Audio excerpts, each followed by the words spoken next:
Amaram news ఛానల్కు స్వాగతం. ఈనాటి ముఖ్యాంశాలు: అక్టోబర్ 4న ఆటో డ్రైవర్లకు ఆర్థిక సాయం, విద్యుత్ రంగంలో తొలిసారి ట్రూ డౌన్, డ్వాక్రా మహిళలకు తీపి కబురు, ఉర్రూతలూగించిన ఉత్సవ్, భారత్ నుదుటిన విజయ తిలకం, పొట్ట చుట్టూ కొవ్వు తగ్గాలంటే ఏం చెయ్యాలి? ఈరోజు వార్తలను చూద్దాం. అక్టోబర్ 4న ఆటో డ్రైవర్లకు ఆర్థిక సాయం. ఊపిరి ఉన్నంతకాలం పేదల కోసమే పనిచేస్తానని, అనునిత్యం వారి కోసమే ఆలోచిస్తున్నానని ముఖ్యమంత్రి చంద్రబాబు తెలిపారు. ఎన్నికల ముందు చెప్పిన మాటలకు కట్టుబడి అన్నీ చేస్తున్నామన్నారు. సూపర్ 6 సూపర్ హిట్ అయిందని వెల్లడించారు. శాసనసభలో శనివారం ఆయన మాట్లాడుతూ, డబుల్ ఇంజిన్ సర్కార్ ఉన్నందునే 15 నెలల్లో ఎన్నో కార్యక్రమాలు చేయగలిగాం. ప్రధాని మోదీ, ఉప ముఖ్యమంత్రి పవన్ కళ్యాణ్ల సహకారంతో ప్రభుత్వం అంకితభావంతో పనిచేస్తోంది. ఇదో జట్టు. ఇందులో ఏ ఒక్కరు తప్పు చేసినా, విఘాతం కలిగించేలా వ్యవహరించినా రాష్ట్రానికి చాలా నష్టం జరుగుతుంది. ఎమ్మెల్యేలు వ్యక్తిగత ఎజెండా పెట్టుకుని మాట్లాడితే రాష్ట్రాన్ని అభివృద్ధి చేయాలనే లక్ష్యానికి ఆటంకం కలుగుతుందని గుర్తు చేసుకోవాలి అని అన్నారు. ఎమ్మెల్యేలందరూ రాష్ట్రాన్ని పునర్నిర్మాణం చేయడానికి పనిచేయాలని సూచించారు. రాష్ట్ర ప్రజలు సేవ చేసే అవకాశం అందరికంటే తనకే ఎక్కువ కల్పించారని తెలిపారు. ఆటో డ్రైవర్లకు 15,000 రూపాయల సాయం అందజేసే ఆటో డ్రైవర్ల సేవలో కార్యక్రమాన్ని అక్టోబర్ 4న ప్రారంభిస్తున్నామని వివరించారు. ఏదైనా కారణంతో ఎవరైనా అర్హుల పేరు లేకపోతే గ్రీవెన్స్ ద్వారా జాబితాలో చేర్చుతామన్నారు. ఈ పథకంలో 2,90,234 మంది లబ్ధిదారులుగా ఉన్నారని, 435 కోట్ల రూపాయలు ఖర్చు చేయనున్నామని వివరించారు. విద్యుత్ రంగంలో తొలిసారి ట్రూ డౌన్. సంస్కరణలు, వ్యవస్థల సమర్థ నిర్వహణతో ప్రజలకు మేలు జరుగుతుందనడానికి జీఎస్టీ సంస్కరణలు, తక్కువ ధరకు విద్యుత్ కొనుగోలు అంశాలే ప్రత్యక్ష ఉదాహరణలని ముఖ్యమంత్రి చంద్రబాబు తెలిపారు. గతంలో ఎప్పుడూ ట్రూ ఆఫ్ ప్రతిపాదనలే ఉండేవని, కానీ తొలిసారి ట్రూ డౌన్ వచ్చేలా చేశామని ఆయన అన్నారు. సమర్థత, అనుభవాలతోనే ఇది సాకారమైందని పేర్కొన్నారు. వైకాపా ప్రభుత్వం విద్యుత్ రంగాన్ని నాశనం చేసింది. ఎక్కువ ధరకు కొనడంతో ప్రజలపై భారం పడింది. కూటమి ప్రభుత్వం రాగానే విద్యుత్ రంగాన్ని గాడిన పెట్టాం. రాష్ట్రంలో ఉన్న విద్యుత్ అవసరాల్ని ముందుగానే సమీక్షించుకుని తక్కువ ధరకు కొనుగోళ్లు చేపట్టాం. దీంతో దాదాపు 1,000 కోట్ల రూపాయలు ఆదా అయి ప్రజలపై భారం తగ్గింది అని తెలిపారు. తెలుగుదేశం పార్టీ ఎమ్మెల్యేలు, ఎంపీలు, నేతలతో ఆదివారం ఆయన టెలికాన్ఫరెన్స్లో మాట్లాడారు. డ్వాక్రా మహిళలకు తీపి కబురు. డ్వాక్రా మహిళలకు వెన్నుదన్నుగా నిలిచేలా కూటమి ప్రభుత్వం త్వరలో 2 కొత్త పథకాలకు శ్రీకారం చుట్టనుంది. వారి పిల్లల చదువుకు అండగా నిలిచేందుకు ఎన్టీఆర్ విద్యాలక్ష్మి, ఆడబిడ్డల వివాహాలకు చేయూతనిచ్చేలా ఎన్టీఆర్ కళ్యాణలక్ష్మి పథకాలను అమల్లోకి తీసుకురానుంది. ఈ 2 పథకాల కింద గ్రామీణ పేదరిక నిర్మూలన సొసైటీ పరిధిలోని శ్రీనిధి బ్యాంక్ ద్వారా ₹1,00,000 రూపాయల వరకు పావలా వడ్డీకి రుణంగా ఇస్తారు. ఇప్పటికే ముఖ్యమంత్రి చంద్రబాబు వీటికి ఆమోదముద్ర వేశారు. గత వారంలోనే ఈ పథకాల్ని ప్రారంభించాల్సి ఉండగా అనివార్య కారణాలతో వాయిదా పడింది. మరో 10 రోజుల్లో అమల్లోకి తీసుకొచ్చేలా అధికారులు చర్యలు తీసుకుంటున్నారు. ఉర్రూతలూగించిన ఉత్సవ్. ఉర్రూతలూగించే ప్రదర్శనలతో విజయవాడ ఉత్సవ్ యువతరాన్ని కట్టిపడేస్తోంది.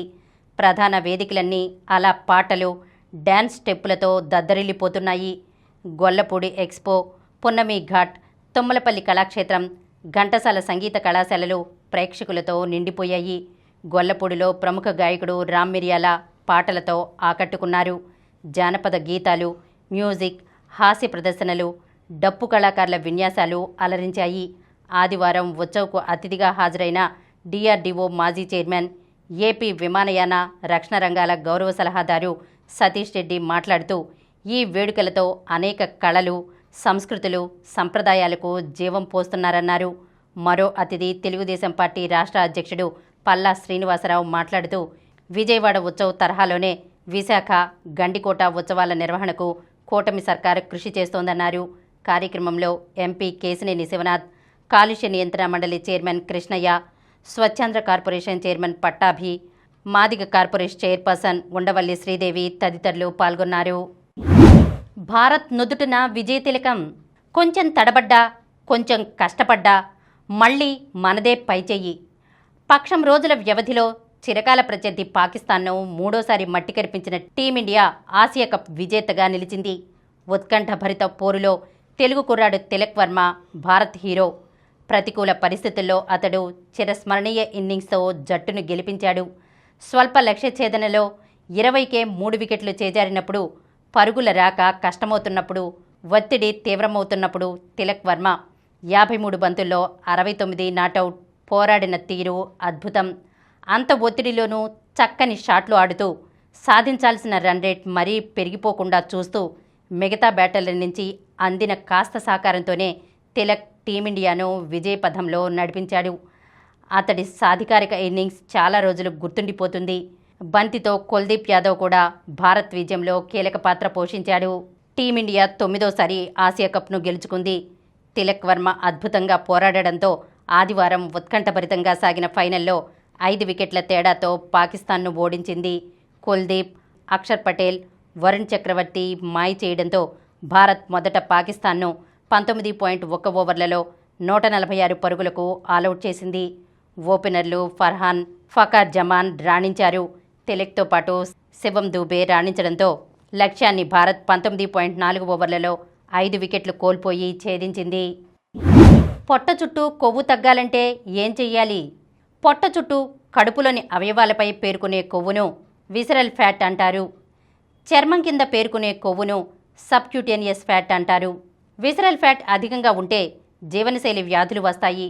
ముఖ్యంగా మధుమేహం, ఫ్యాటీ లివర్, గుండె జబ్బులు, కొన్ని రకాల క్యాన్సర్లు వచ్చే అవకాశం పెరుగుతుంది. అధికంగా ప్రాసెస్ చేసిన ఆహారం, మైదా, పాలిష్ చేసిన బియ్యం, చక్కెర, బెల్లం వంటి తీపి పదార్థాలు, నూనెలో వేయించిన పదార్థాలు తీసుకోవడం, వేళకాని వేళ భుజించడం, రాత్రిపూట ఎక్కువగా తినడంతో పాటు అసలు శారీరక శ్రమ లేకపోవడం వల్ల పొట్ట చుట్టూ కొవ్వు పేరుకుంటుంది. ఈ కొవ్వు తగ్గాలంటే ఆహారంలో, జీవనశైలిలో మార్పులు తప్పనిసరి. ఆహారంలో కూరగాయలు, ఆకుకూరలు అధికంగా తీసుకోవాలి. నూనెలో వేయించినవి, క్యాలరీలు అధికంగా ఉన్న ఆహారానికి దూరంగా ఉండాలి. రోజు అరగంట పాటు శారీరక శ్రమ లేదా వ్యాయామం చేయాలి. ఈ జాగ్రత్తలు తీసుకుంటే క్రమంగా పొట్ట చుట్టూ పేరుకున్న కొవ్వును తగ్గించుకోవచ్చు. బరువు తగ్గే కొద్దీ శరీరంలోని కొవ్వు అన్ని భాగాల నుండి కొద్ది కొద్దిగా తగ్గుతుంది. కాబట్టి 2 వారాలకోసారి నడుము కొలత చూసుకోవాలి. యోగా, నడక లాంటి తేలికపాటి వ్యాయామాలతో నెలకు 1.5 నుండి 2.5 సెంటీమీటర్ల మేరకు మాత్రమే నడుము కొలత తగ్గుతుంది. పొట్ట చుట్టూ కొవ్వు పేరుకోవడానికి సమయం పట్టినట్లే తగ్గడానికి అధిక సమయం పడుతుందని గ్రహించాలి. ఇప్పుడు కొన్ని సంక్షిప్త వార్తలను చూద్దాం. బంగాళాఖాతంలో మరో అల్పపీడనం. మహారాష్ట్ర పరిసరాల్లో తీవ్ర అల్పపీడనం కొనసాగుతోంది. ఇది ఈ రోజుకు అల్పపీడనంగా బలహీనపడనుంది. తర్వాత పశ్చిమంగా మధ్యప్రదేశ్, గుజరాత్ మీదుగా కదులుతూ బుధవారం నాటికి అరేబియా సముద్రంలోకి ప్రవేశిస్తుందని భారత వాతావరణ విభాగం అంచనా వేస్తోంది. మోదీ నేతృత్వంలో భారత్ వృద్ధి భేష్. పుతిన్. ప్రధానమంత్రి నరేంద్ర మోదీ నేతృత్వంలో భారత్ చెప్పుకోదగ్గ వృద్ధిని సాధిస్తోందని రష్యా అధ్యక్షుడు వ్లాదిమిర్ పుతిన్ పేర్కొన్నారు. బీసీసీఐ అధ్యక్షుడిగా మిథున్. బీసీసీఐకి కొత్త అధ్యక్షుడు వచ్చాడు. ప్రపంచంలో అత్యంత ధనిక బోర్డుకు ఢిల్లీ మాజీ కెప్టెన్ 45 ఏళ్ల మిథున్ మన్హాస్ 37వ అధ్యక్షుడిగా నియమితుడయ్యారు. అనుష్క పసిడి డబుల్. జూనియర్ ప్రపంచ కప్ షూటింగ్లో అనుష్క ఠాకూర్ పసిడి డబుల్ సాధించింది. ఆదివారం మహిళల 50 మీటర్ల రైఫిల్ 3 పొజిషన్స్లో ఆమె స్వర్ణంతో మెరిసింది. ఫైనల్లో 461 పాయింట్లతో అనుష్క అగ్రస్థానంలో నిలిచింది. రేపటి నుంచి మహిళల ప్రపంచ కప్. మరిన్ని వార్తా విశేషాలతో రేపటి సమరం న్యూస్ ఛానల్లో మళ్ళీ కలుద్దాం.